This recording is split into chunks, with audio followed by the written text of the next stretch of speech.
PDF के लिए Telegram join करें। डिक्टेशन स्टार्ट होगा 5 सेकंड के बाद।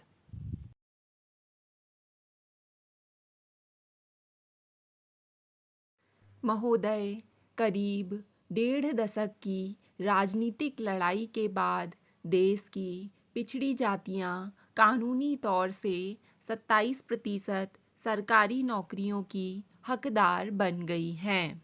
समाज के बहुसंख्यक पिछड़े वर्ग की यह एक लोकतांत्रिक जीत है जिससे उसे अपने आर्थिक एवं सामाजिक स्तर को बढ़ाने में सहायता मिलेगी तथा पूरा समाज समन्वित विकास की ओर अग्रसर हो सकेगा। परंतु आरक्षण के इस प्रश्न ने आर्थिक एवं सामाजिक विषयों के अलावा राजनीतिक आकार अधिक ग्रहण कर लिया है। यही कारण है कि 8 सितंबर से लागू की गई आरक्षण व्यवस्था को चुनावी रणनीति और वोट बैंक के रूप में देखने का प्रयास किया गया है। यह राजनीति की विचित्र विडंबना है कि इस आरक्षण को लागू करने का सेहरा उस पार्टी के सिर पर बंधा है जो न केवल इस प्रकार के आरक्षण की विरोधी रही है वरन जिसने पूर्व प्रधानमंत्री द्वारा अगस्त 1990 में पिछड़े वर्गों के लिए आरक्षण लागू करने के बाद भड़के छात्र आंदोलन को परोक्ष समर्थन भी दिया था।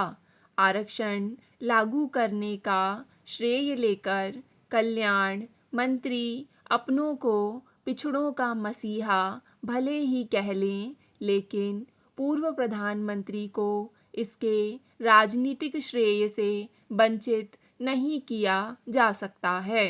वर्तमान राजनीतिक परिस्थितियों में मंडल आधारभूत आरक्षण सभी दलों की एक राजनीतिक मजबूरी बन गई थी। अतः आरक्षण लागू करके मंडलवाद का मुखौटा लगाने से कांग्रेस अपने असली चेहरे को नहीं छिपा सकती है। तत्कालीन प्रधानमंत्री और जनता दल परिवार का आरक्षण लागू करने के बाद सरकारी निर्णय से संतुष्ट एवं प्रसन्न होना स्वाभाविक है, क्योंकि यह मंडलवाद का मुद्दा था जिसके कारण 11 महीने में उनकी सरकार गिर गई थी। उद्देश्य और लक्ष्य की सफलता के बाद तत्कालीन प्रधानमंत्री और उनके साथियों को सरकार गिरने का गम काफ़ी कुछ कम हो जाएगा। तत्कालीन प्रधानमंत्री ने अपने शासनकाल में आरक्षण लागू करके सामाजिक विखंडन का जो बीज बोया था उसकी तीव्रता लगभग समाप्त हो गई है और समाज ने इस आरक्षण को गरिमा के साथ स्वीकार भी कर लिया है तथा इसके प्रति विशेष कटुता परिलक्षित नहीं है। परंतु मंडलवाद के कर्णधार ने बुधवार को उत्तर प्रदेश की सार्वजनिक सभा में यह घोषणा की कि अब वे सामाजिक न्याय के दूसरे चरण में मंडल राज स्थापित करने की दिशा में अपना अभियान चलाएंगे। उनके इस कथन से विकास की कम राजनीति की अधिक गंध आती है।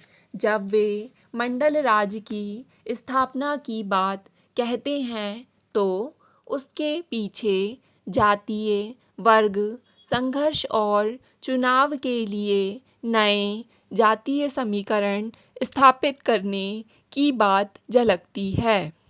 उनके मंडल राज की अवधारणा में पिछले वर्ग, हरिजन और मुस्लिम समुदाय को राजनीतिक मंच प्रदान करना है। विचित्र बात यह लगती है कि वामपंथी दल अत्यधिक उत्साह के साथ बातें करते रहे उत्थान और प्रगति की, लेकिन राजनीतिक उद्देश्यों के लिए वामपंथी पार्टियां वर्ग संघर्ष के हथियार को देश में प्रभावी ढंग से अमले में नहीं ला सकीं।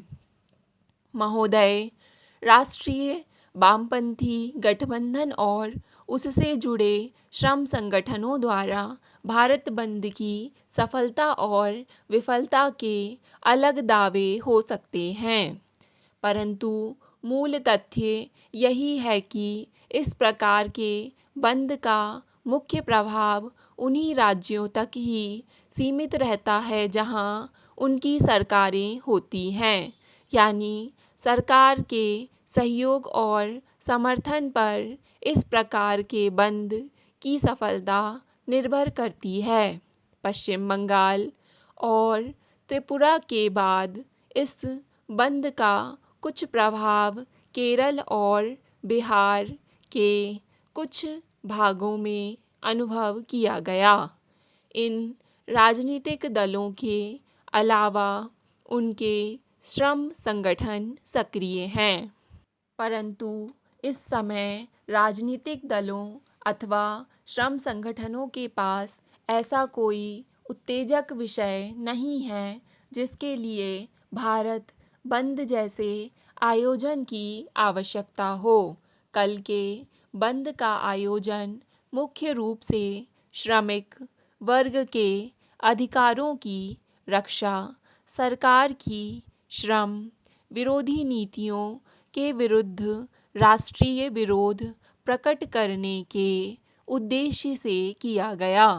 देश के आर्थिक एवं औद्योगिक कामकाज को ठप करके बंद के आयोजक दल एवं श्रम संगठन को यह बताना चाहते हैं कि उसकी परिवर्तित उदार आर्थिक नीतियों के परिणाम स्वरूप बेरोजगारी को बढ़ावा मिलेगा तथा श्रमिक हितों को हानि पहुंचेगी।